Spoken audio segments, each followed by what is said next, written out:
In the race for New York governor, is Nassau County Executive Bruce Blakeman throwing a monkey wrench into Republican plans for defeating Governor Kathy Hochul? Well, some people say pulling support away from primary favorite Elise Stefanik will be a challenge. Political reporter Marcia Kramer joining us now with more. Marcia? Well, Justin, KJ, you know, it was never much of a secret that Bruce Blakeman wanted to run for governor. Months ago, he told me himself that he wanted the job.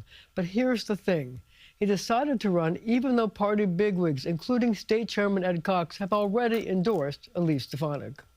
He doesn't speak for all Republicans in New York State. I have a much stronger organization than the state organization in Nassau County. We raised about $7 million last year for our candidates. I think New York State GOP raised about $300,000. Nassau County Executive Bruce Blakeman laying down the gauntlet, announcing his decision to run for governor, even though upstate Congresswoman Elise Stefanik has already received unprecedented early support from party poobahs, including State Chair Ed Cox, who, by the way, want to avoid a costly and time-consuming primary that could take the focus away from their main target, Governor Kathy Hochul. A primary would be very destructive in that process in this very democratic state. Blakeman is coming off a massive re-election victory last month, winning in a Democratic majority county at a time when other Republicans, including New Jersey gubernatorial candidate Jack Ciattarelli, went down in defeat. I got almost a third of the African-American vote when most Republicans only get like 9%.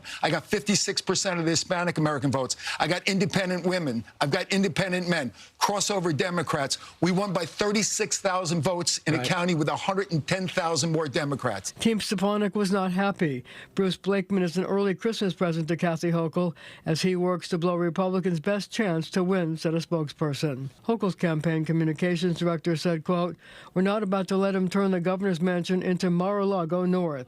Stefanik could be hard to beat." He's going to walk on eggshells a lot because he's going to need a lot of those Republicans outside of New York City to support him. And if he attacks the Congresswoman, well, I don't know how that's going to bode for County Executive Blakeman in the November elections. He's also going to need support in New York City, where cameraman Chris Gray found he's not yet well known. So do you know who Bruce Blakeman is?